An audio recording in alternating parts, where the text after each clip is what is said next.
Jusqu'au mois de mai, Point.G sort son urne électorale. Je vous emmène en campagne avec les candidats à l'élection présidentielle pour voir ce que les lieux de leur déplacement disent de leurs pensées politiques. Aujourd'hui, j'ai choisi Jean-Luc Mélenchon. Le candidat de la France insoumise a séché fin février le salon de l'agriculture à Paris et il a préféré visiter la ferme des Bayottes, une exploitation bio dans l'Oise. Jean-Luc Mélenchon, le paysan, c'est donc notre point G du jour en campagne. Bienvenue.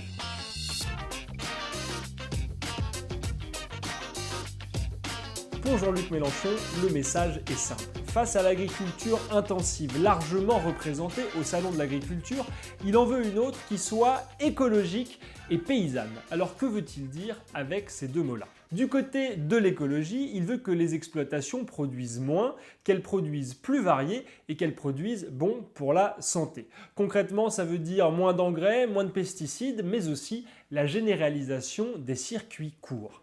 Le circuit court, c'est l'idée que la rémunération de l'agriculteur et la satisfaction du consommateur passent par le fait de retirer les étapes qui les séparent. Par exemple, le passage par l'industrie pour la transformation des aliments, pour l'emballage, le passage par le transport ou encore par les supermarchés.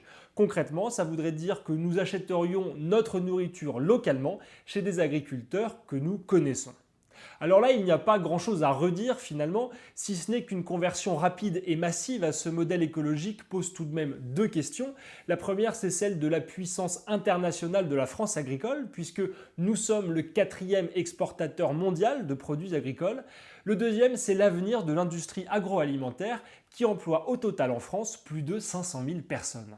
Côté paysan, c'est plus compliqué et on peut se demander pourquoi Jean-Luc Mélenchon a choisi ce mot, car le paysan, c'est le cultivateur du passé. Il ramasse la paille à la fourche, il vit replié sur sa campagne, il est généralement peu éduqué et il passe ses soirées au coin du feu en famille. Eh bien ce modèle-là, ça fait très longtemps qu'il est terminé. En 1970 déjà, un livre important intitulé « La fin des paysans » annonçait la disparition de ce modèle au profit du métier d'agriculteur. Un agriculteur aidé par les machines, porté par un nouveau mode de vie, plus ouvert sur l'extérieur et notamment sur les villes. Inutile de dire qu'aujourd'hui, les agriculteurs sur ce point-là n'ont pas vraiment envie de revenir en arrière. Le mot paysan laisse aussi entendre qu'une fois qu'on se sera débarrassé des machines et des engrais, on pourra se consacrer à l'essentiel, le travail de la terre. Eh bien en fait, c'est plutôt le contraire qui se produit puisque le système des circuits courts exige des compétences très nombreuses. En agronomie évidemment, mais aussi en économie, en marketing, en gestion. Pourquoi ? Eh bien parce que non seulement il faut produire la nourriture, mais il faut aussi aller chercher des clients, leur faire signer des contrats, les livrer, faire de la communication, accueillir aussi des gens sur l'exploitation. Et tous ces métiers-là, ils sont très nombreux et ils sont réalisés par un très petit nombre de personnes, parfois même par une seule sur l'exploitation. La qualification, c'est donc un élément clé. Des géographes qui ont étudié cette question dans le Limousin ont montré qu'il existe de très grands écarts de salaire entre les exploitations bio. Certaines réussissent très bien, d'autres très mal.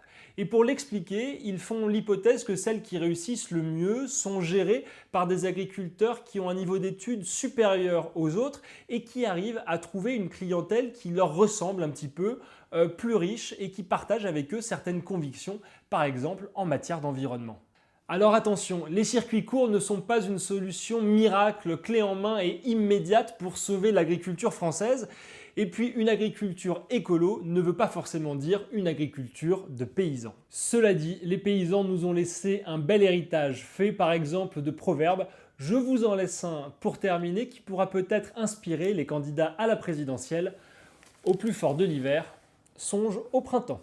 Salut!